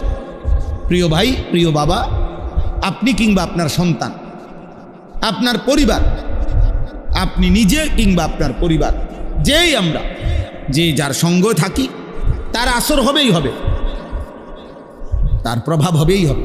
এবং প্রভাব হবে কোনটা? সঙ্গী মন্দ লোকের সঙ্গ, সে যদি একেবারে নেককারও হয়, আন্তরিকতা, দোস্তি, সারাক্ষণ সাহচর্য, সান্নিধ্য, এটা ওই মন্দটার প্রভাব ভালোটার উপর নতিজা আরজালের তাবে হয়, ফলাফল নিকৃষ্টতার অনুগামী হয়। এটা আমরা অনেকবার বলছি উদাহরণ, আপনি একদম সহজে বুঝবেন। একটা 500 লিটারওয়ালা পানির ট্যাঙ্কিতে যদি 499 লিটারও পবিত্র পানি মোটর দিয়ে উঠায়, 499 লিটার, আর আধা লিটার পানি যদি পানির বদলে পেশাব দেয় এটার মধ্যে, তাহলে 499 লিটার পানি সত্ত্বেও ওই আধা লিটার পেশাবের কারণে পুরা পানি না পাক, পুরা পানি, এটারে কয় নতিজা আরজালের তাবে হয়, ফলাফল নিকৃষ্টতার আলোকে হয়। এই জন্য যুগে যুগে যারা মানুষের ইসলাহ করে, সংশোধন করে, নবী বলেন, আউলিয়া বলেন, সাহাবা বলেন, সিদ্দিকিন বলেন, উলামায়ে কেরাম বলেন, মাশায়েখ বলেন, ওনারা এমন না যে ওই বিড়ি খাওয়ার ইসলাহ করতে গিয়া উনিও লগে কয়দিন বিড়ি খায়, এটা না। বুঝেন নাই কথাটা? ওই সুদখোরের ইসলাহ করতে গিয়ে উনিও কিছুদিন তার লগে সুদের লেনদেন করে, এইটা না। ওই চরিত্রহীনকে ঠিক করতে গিয়ে এর মানে এই না যে উনিও কিছুদিন তার লগে মদের আড্ডা, জুয়ার আড্ডা, নারীর আড্ডায় নাচে গায় আস্তে আস্তে ঠিক করবে, না না। কারণ ওই মন্দের সান্নিধ্য নিলে, তার সাদৃশ্য নিলে ফলাফল আসবে, উত্তম ব্যক্তিটাও মন্দ হয়ে যাবে। 499 লিটার পানিও কি হয়ে যাবে? নাপাক হয়ে যাবে।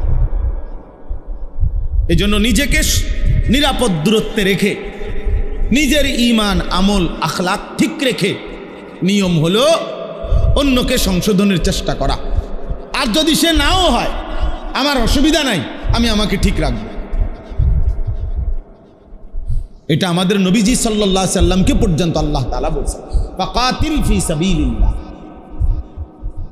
লা তুকাল্লাফু ইল্লা নাফসাক। আপনি একাই আল্লাহর পথে যুদ্ধ করুন। যদি আপনার সাথে যুদ্ধের ময়দানে কেউ না থাকে, একজন সাহাবিও নাই, আপনি একাই দাঁড়ায় থাকবেন। কেন? আল্লাহ তাআলা নিজে বলছে সূরা নিসার আয়াত, লা তুকাল্লাফু ইল্লা নাফসাকা। কারণ সর্বশেষ মনে রাখবেন, শরীয়তের প্রত্যেক ব্যাপারে আদেশ, শরীয়তের প্রত্যেক হুকুমের ব্যাপারে আপনি কিন্তু একাই আদিষ্ট, মানে আপনার উপরেও শরীয়তের প্রত্যেকটা হুকুম আরোপিত হবে। অতএব আল্লাহ আমার সাথে আর কেউ নাই নামাজে, এজন্য আমি নামাজ পড়ি নাই, এটা হইতে পারবে না। আল্লাহ আমার সাথে আর কেউ যাকাত দেই না নাই, এজন্য আমি দেই নাই, এটা হইতে পারবে না। আল্লাহ আমার সাথে আর কেউ যুদ্ধের ময়দানে নাই, এজন্য আমি নাই, এটা হইতে পারবে না। কারণ আপনার উপরে হুকুম, আপনি পালন করেন, কেউ না থাকুক। এজন্য হুনাইনের যুদ্ধে একটি যুদ্ধ, ওই বাবা এই ছেলে এই বেটা আহম্মক, বাইরে কথা কও, যাও বাইরে, বাবা বাইরে গিয়ে বলো ওরে ডাইকা নাও, ওরে সাথে নিয়ে যাও, হাসো কেন, ওরে নিয়ে যাও আব্বা, ওরে কান্দে করে নিয়ে কথা বলো একসাথে দুজন, যাও বাবা বাইরে যাও, আব্বা বাইরে কথা বলো গিয়ে, কোনো অসুবিধা নাই, আমি তোমার অনুমতি দিলাম, তুমি ওরে কাঁধে করে নিয়ে যাও। হেলান ছেড়ে দাও, এই ছেলে হেলান ছাড়ো, এই জমিদার হেলান ছাড়ো, ছাড়ো হেলান ছাড়ো, আরে ওই যে দেওয়ালে হেলান দিছো যেটা ছাড়ো। একজনও একটা ছেলেকে হেলান দিতে দিবেন না, একজনও না বাবা, এটা মসজিদ, এটা ফাইজলামির জায়গা না। তোমরা শিখো আব্বা, তোমরা শিখো, আহা তোমরা মুসলমান বাবা, তুমি স্কুলে পড়ুয়া না, তুমি মুসলমান, তোমার আব্বা মুসলমান, তোমার মা মুসলমান। বেঈমান দুশ্মন তুম করে বুলাই দিছে আব্বা, বেঈমান তুম করে ধোকা দিছে, ধোকা দিছে, তোমার দুশ্মন তোমাদেরকে ধোকা দিছে রে বাবা। দুশ্মন তোমাদেরকে বলছে বাংলা পড়তে হয়, অঙ্ক পড়তে হয়, কোরআন পড়তে হয় না। তোমাদেরকে দুশ্মন বুঝাই দিছে স্যারকে সম্মান করতে হয়, নবীকে সম্মান করতে হয় না।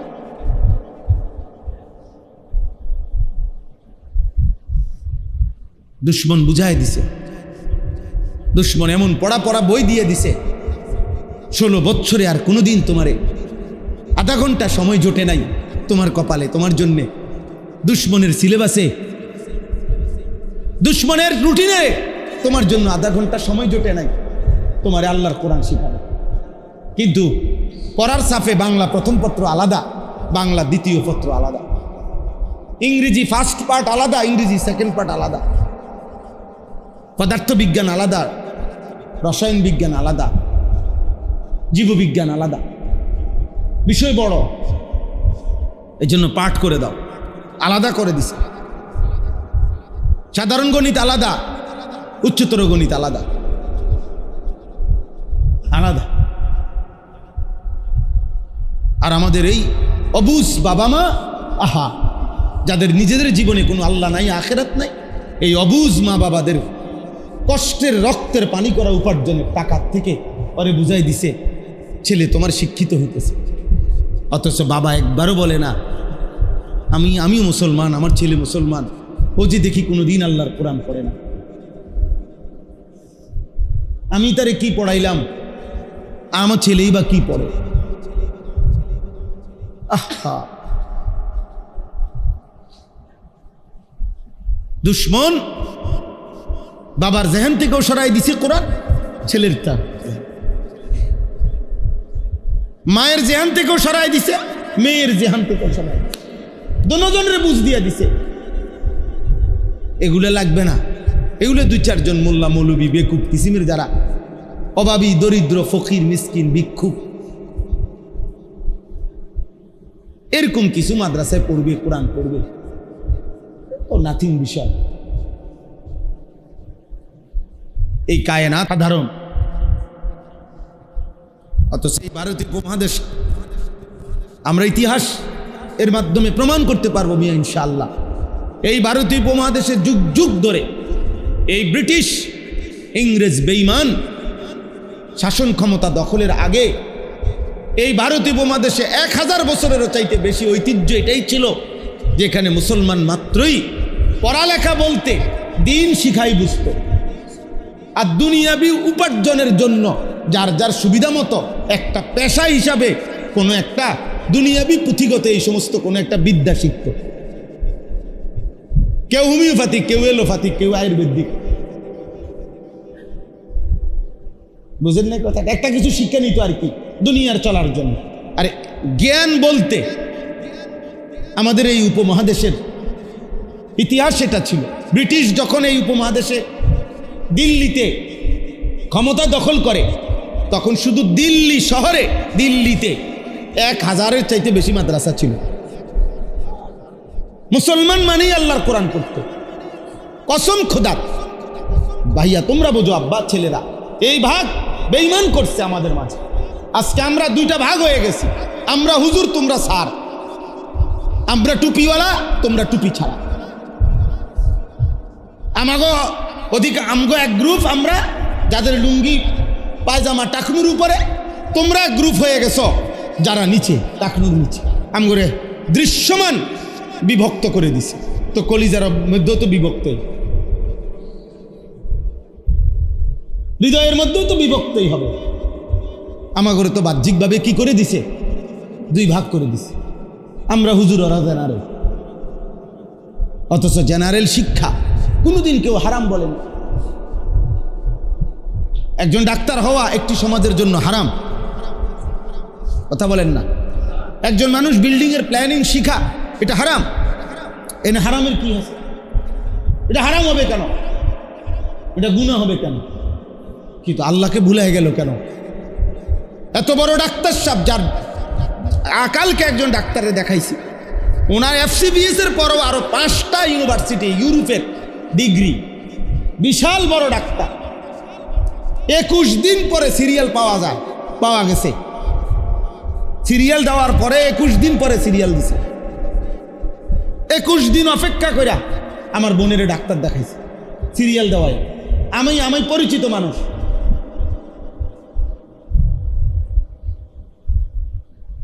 কিন্তু আল্লাহর কোরআন জিজ্ঞেস করলে একটা লাইন পড়তে পারবে না। আহা আল্লাহর বান্দা, এত ডিগ্রি তাহলে কেমনে নিলা?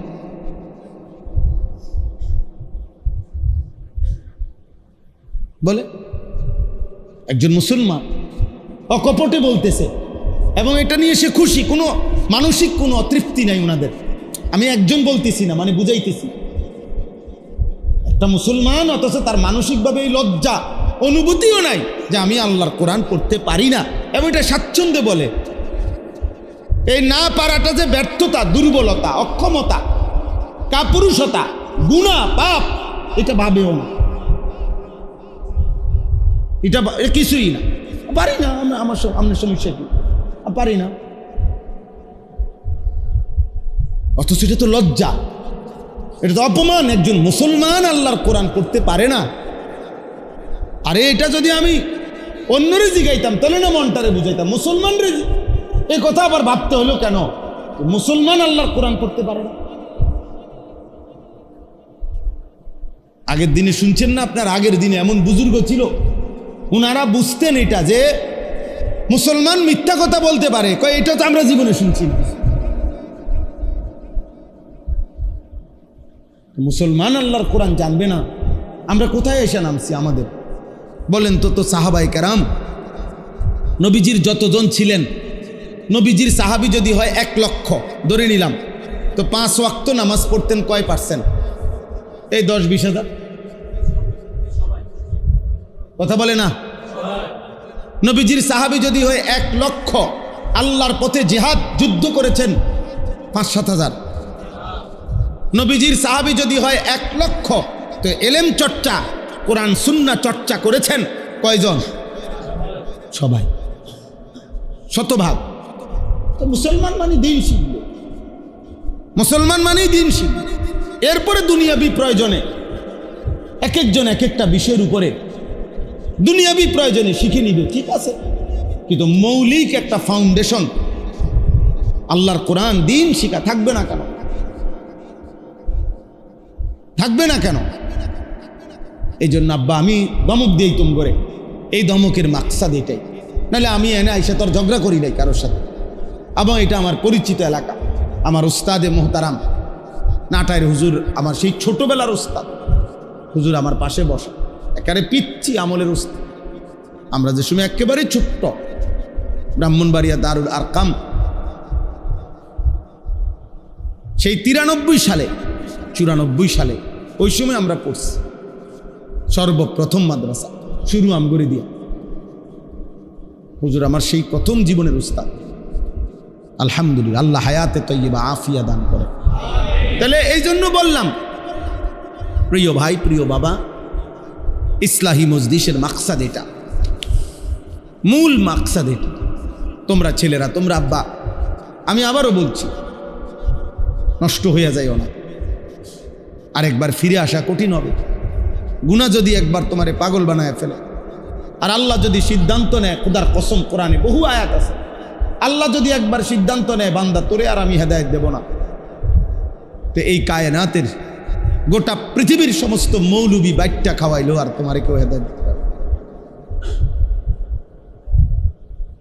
আল্লাহ যদি সিদ্ধান্ত নেয়, পরে আমি আর জাহান্নামের পথ থেকে ফিরাবো না। নুয়াল্লিহি মা তাওয়াল্লা ওয়া নুসলিহি জাহান্নাম।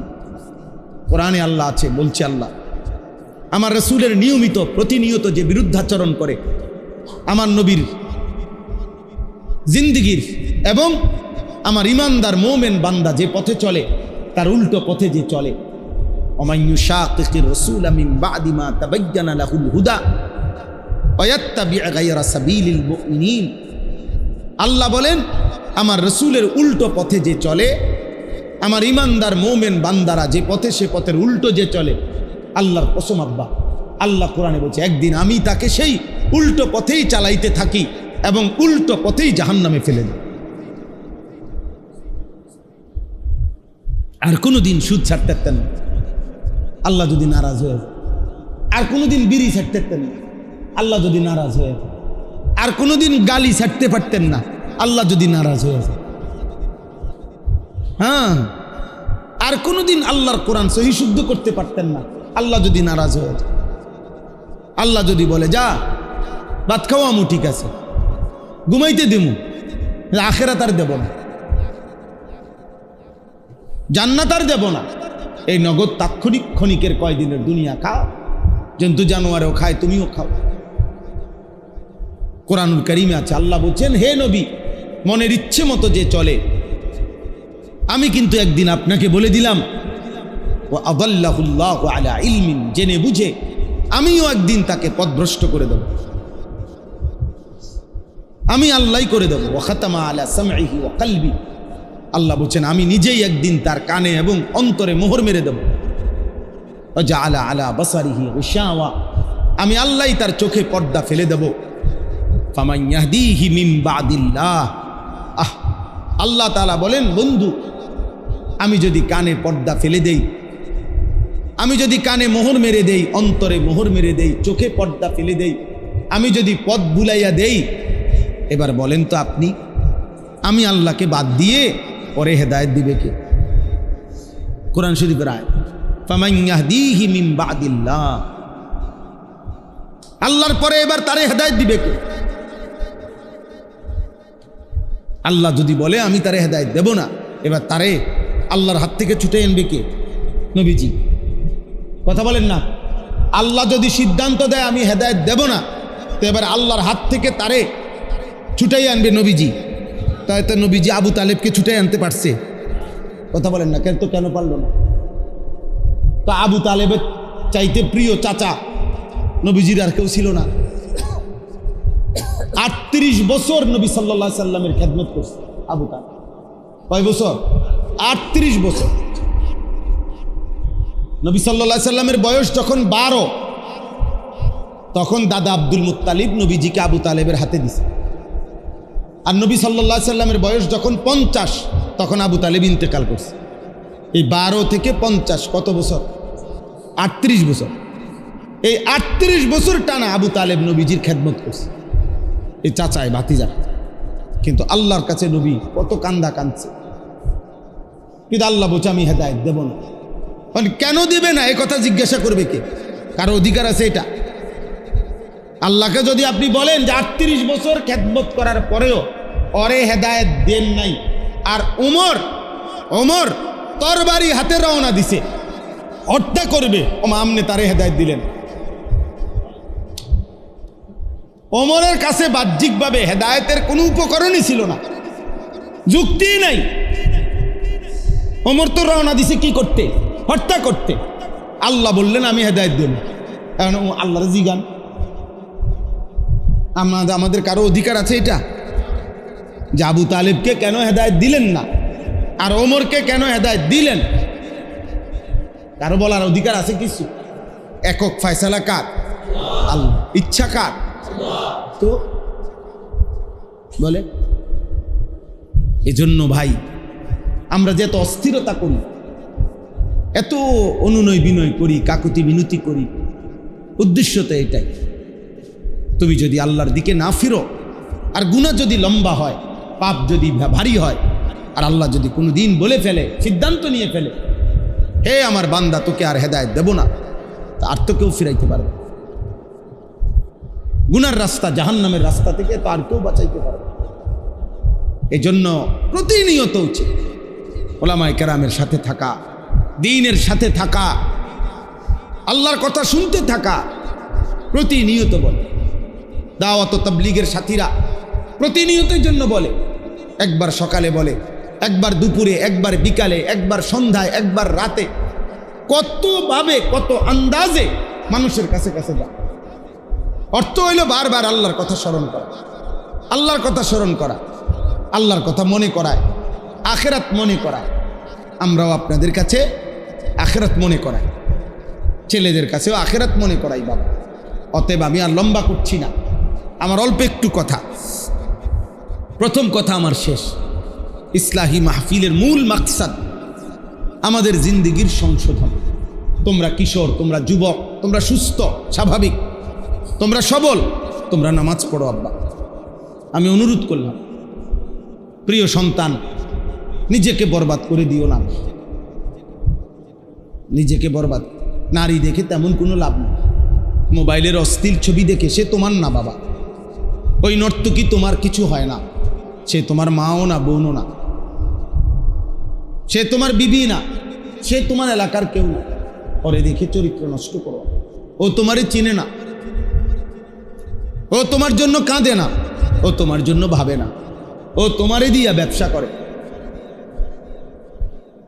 ও তোমার মতো চরিত্রহীনকে দিয়ে তার পয়সা ইনকাম করে। নিজের শরীর, নিজের যৌবন দেখা, বিনিময়ে তার টাকা হয়, তোমার চরিত্র শেষ হয়, তোমার জীবন যায়, যৌবন যায়, স্বাস্থ্যের ক্ষমতা যায়, যৌবনের ক্ষমতা নষ্ট হয়, তোমার শুধু যায়, ক্ষয় হয়, আর শুধু লাভ হয়।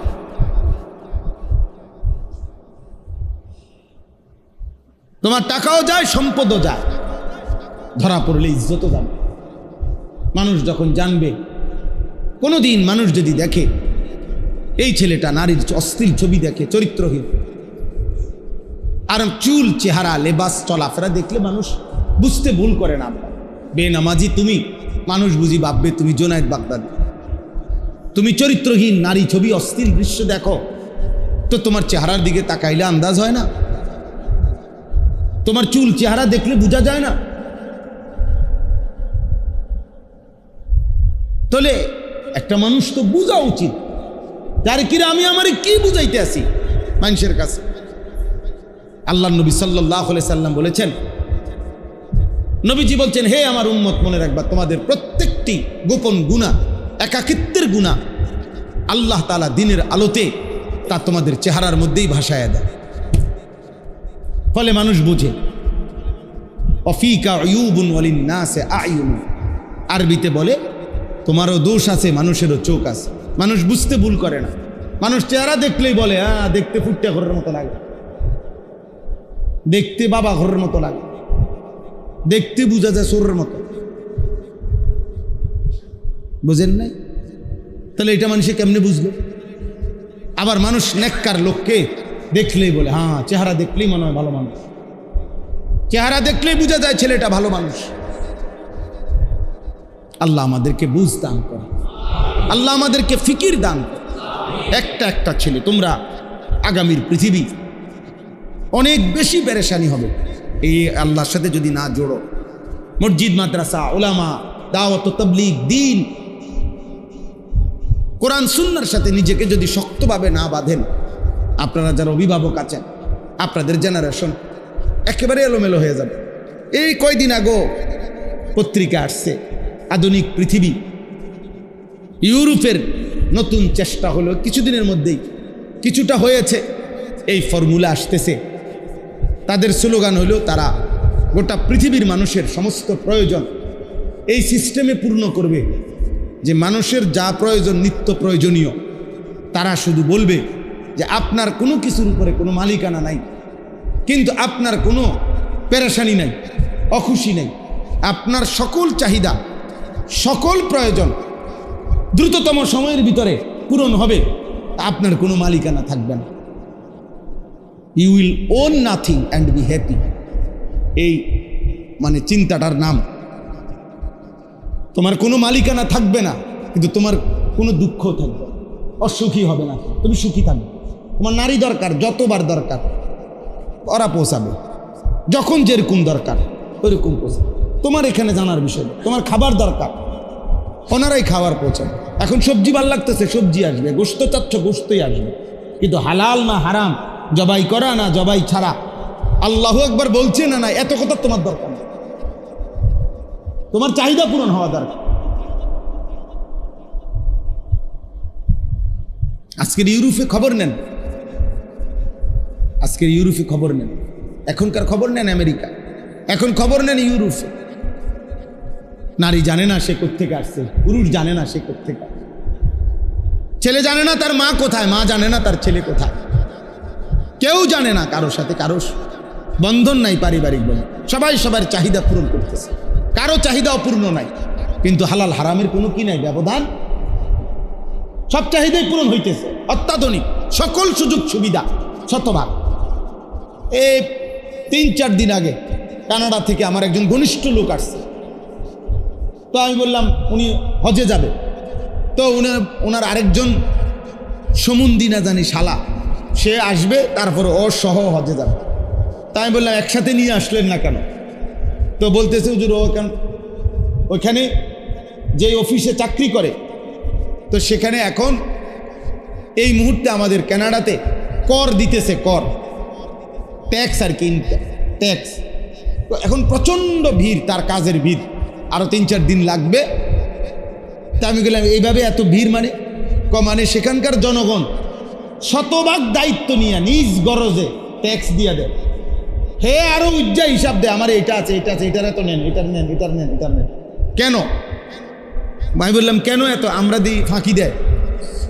আমাকে দেশের মানুষ কর ফাঁকি দেয় না, ট্যাক্স ফাঁকি দেয় না বেশি, ওরা উজ্জা দেয়। কারণটা কি? কয় এখানে ট্যাক্স যত দিবে, নাগরিক যত সুবিধা আছে তাদের প্রত্যেক জায়গায় ওই কার্ডেই তাদেরকে সমস্ত প্রয়োজন পূরণ করবে। তো কাজে তারা তাদের আরামের স্বার্থেই, ভোগের স্বার্থেই নিজ গরজে কি দিয়া দেয়, ট্যাক্স দিয়া দেয়। বুঝছেন না আপনি কথা? এখানে টাকা ক্লিয়ার, তো ওইখানে যেখানে যত প্রয়োজন, তার যখন যা দরকার ওইটা তার ক্লিয়ার, তো হাতের লস কি? তো তাদের তো হালাল হারাম নাই, কিন্তু আমাদের হালাল হারাম আছে কিনা? তো আমাদের পাক নাফাক আছে কিনা? তো আমার গোশত, এটার মধ্যে শুধু গোশত হইলেই হবে না, এটা হালাল হারাম দেখতে হবে। আমার এটা শুধু গরুর গোশত হইলেও তো হইতো না, এটা তো জবাই হয়েছে কিনা। আমার এটা শুধু মুরগির গোশত হইলে তো হইতো না, মুরগিটা হালাল পদ্ধতিতে জবাই কিনা আমি এটা বুঝতে হবে না।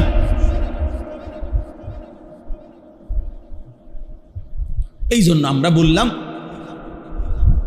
একজনই বুঝো, সবাই বুঝবে না আমরা জানি, বাকি যদি একজন বুঝে তা আমাদের একজনই বুঝা উচিত। আল্লাহর কাছে আল্লাহ আমাদের কাছ থেকে সর্বদাই সকল ইবাদতে আমলে আল্লাহ আমাদের কাছে 2টা জিনিসে চায়। একটা হলো আল্লাহর জিকির, আল্লাহর স্মরণ জবানে, দিলে তাকওয়া, আল্লাহর ভয়। আল্লাহর ভয় এই কথাটাই এখানে আছে, আমি পড়তে চাইছিলাম। কোরআনুল কারীমের মধ্যে আল্লাহ তাআলা বলছে, বান্দা এই যে আমাদের সামনে কুরবানি, একটা বলতে চাইছিলাম আর কি। কোরবানির মধ্যে আল্লাহ তাআলা বলেন আমার চাওয়া কোরবানির মাধ্যমে তোমাদের কাছে 2টা, তোমরা প্রাণী জবাই করিলে আমি আল্লাহ তাআলা তোমাদের কাছ থেকে 2টা জিনিস চাই কোরবানির মাধ্যমে। এইটা এখানে বলতেছি, এই দেখেন আল্লাহ তাআলা বলেন ওয়াল বুদনা জাআলনাহা লাকুম, এইটা বললেই আমার এই দুইটা আয়াতের তরজমা বললেই শেষ। ওয়াল বুদনা জাআলনাহা লাকুম, কোরবানির জন্য নির্ধারিত যত প্রাণী, আল্লাহ বলেন এই প্রাণীগুলোকে কোরবানির জন্য নির্ধারণ আমি আল্লাহ করেছি। সুবহান, এটা কার ফয়সালা? এই গরু, ছাগল, ভেড়া, বকরি, দুম্বা, উট, মহিষ, হ্যাঁ কোনোটা দিয়া 7 ভাগ, আবার ছাগল দিয়া একটাই, এক নাম, এই যে এই সিস্টেম, এই নির্ধারণ আল্লাহ বলেন এটা আমি করেছি। 1 2 নাম্বার মিন শাআইরিল্লাহ, কোরবানির জন্য যে প্রাণী নির্ধারিত হয়, যখন এটা সিদ্ধান্ত নেয় এটা কোরবানি করবে, আল্লাহ তাআলা বলেন তৎক্ষণাৎ এটা আমি আল্লাহর নিদর্শন হয়ে যায়। এটা আল্লাহর নিদর্শন, এটা তখন সম্মানিত। এরপরে আল্লাহ বলেন 3 নাম্বার লাকুম ফিহা খাইর। সুবহানাল্লাহ, আল্লাহ বলেন কোরবানির জন্য যেই প্রাণীটা তোমরা কোরবানি করছো, মনে রাখবা এটারে তোমরা পেরেশানি মনে করো না, এটারে তোমরা ঝামেলা মনে করো না, এটারে তোমরা অভাব মনে করো না, কোরবানিটাকে তোমরা তোমাদের উপরে মুসিবত মনে করো না, বরং খুশি খুশি কোরবানি করো। কেন? লাকুম ফিহা খাইর, আল্লাহ নিজে বলতেছেন কোরবানির পুরাটার মধ্যে তোমাদের জন্য আছে শুধুই খায়ের, শুধুই কল্যাণ, শুধুই কল্যাণ, শুধুই কল্যাণ। এখানে লসের কিচ্ছু নাই বান্দা, লসের কিচ্ছু, পুরাটাই কল্যাণ, পুরাটাই। কি কল্যাণ? আমি একটা উদাহরণ দিই। নবীজি সাল্লাল্লাহু আলাইহি সাল্লাম বলেছেন মা আমিলা আদমিগুন আমালান মিন ইয়াউমিন নাহার আহাব্বা ইলাল্লাহ মিন ইহরাকিদ দাম। নবীজি বলেন কুরবানির দিন আমার কোনো বান্দা যত আমল করে তন মধ্যে সর্বশ্রেষ্ঠ আমল সেদিন আমি আল্লাহর কাছে সবচেয়ে প্রিয় আমল কোরবানি করা।